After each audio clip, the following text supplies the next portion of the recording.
同学们，大家好！这堂课由我来给大家谈谈生活陶艺在我国的发展现状。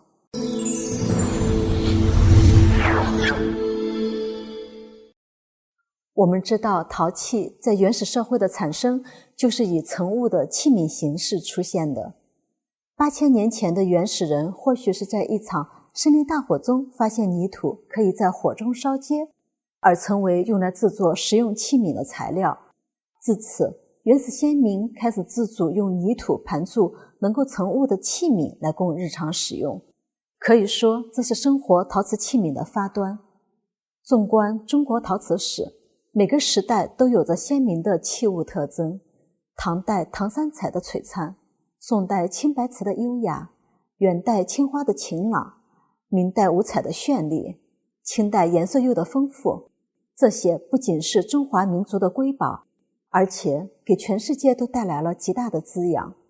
时至今日，如果将我国现在的生活陶艺器物发展状况置于世界这一范畴，可以说已失去了曾有的辉煌。但是，伴随着近些年我国陶瓷产区的发展，生活陶瓷器物开始受到产瓷区的关注，也使得生活陶瓷器皿开始更加注重它的个性化和审美情趣的表达。虽然许多陶瓷产区生产的生活陶瓷器物是面向人们的日常生活，但是我们看到许多陶瓷器皿无论造型还是装饰都较为缺乏创新发展，显得单一而又固守传统，属于我们这个时代的器物特征没有得到体现。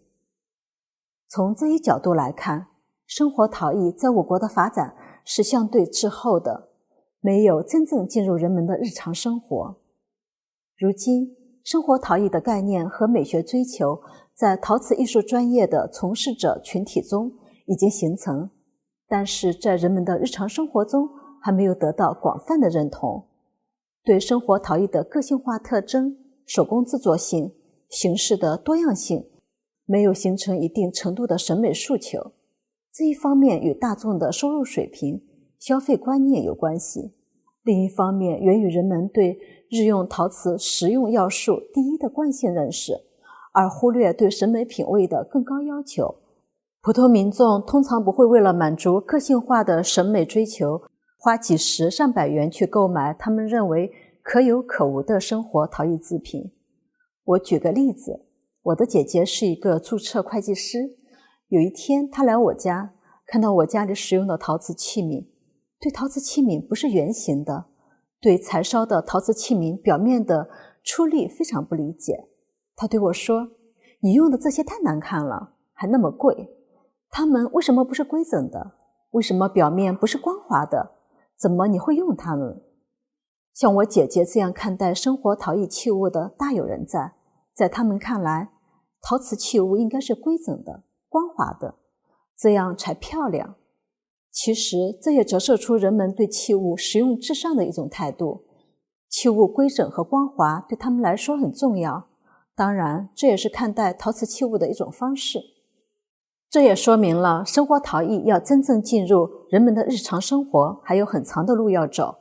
这依赖于创作者和消费者在审美层面达成默契，也依赖社会经济水平和老百姓审美意识的进一步提高。日本民意学家柳宗悦先生说，粗糙的物品容易引起人们粗暴对待生活的态度。这句话直接说明了器物与人的意义，追究下去其实是人与物之间的关系。除了一日三餐我们要用到陶瓷器皿，三餐之外喝水、喝茶、喝咖啡、吃点心，可能还要用到陶瓷器皿。在使用这些器皿时会影响到我们的性情，也就不难理解了。生活陶艺在日本、韩国乃至欧美国家都呈现出成熟的发展，尤其日本人特别重视陶瓷器物在日常生活的作用。可以说，日本是世界上将艺术融于生活做得较为出色的民族。尤为突出的是茶道、花道、日本料理三大文化形式。我曾经受陶艺家小鹿光南的邀请去他的家里吃饭，在他家我看到了他做菜的整个过程。我印象很深刻的一幕是，他将生鱼片放在一个蓝色大盘上面，然后他退后一步再审视它们，就像我们画完一幅画要离远观察一下那样。然后他摇头说，这个颜色不对，要重新换一个盘子。在他重新换了一个盘子后，再审视一下，这样才可以。在此之前，我还没有遇到有人对食物和器皿结合在一起的要求这么严格。食物对他而言不光是吃，还要以审美来求得精神满足，这可能就是生活之美吧。好的生活陶瓷器皿不应该是少数人的把玩之物，它应该是人们日常生活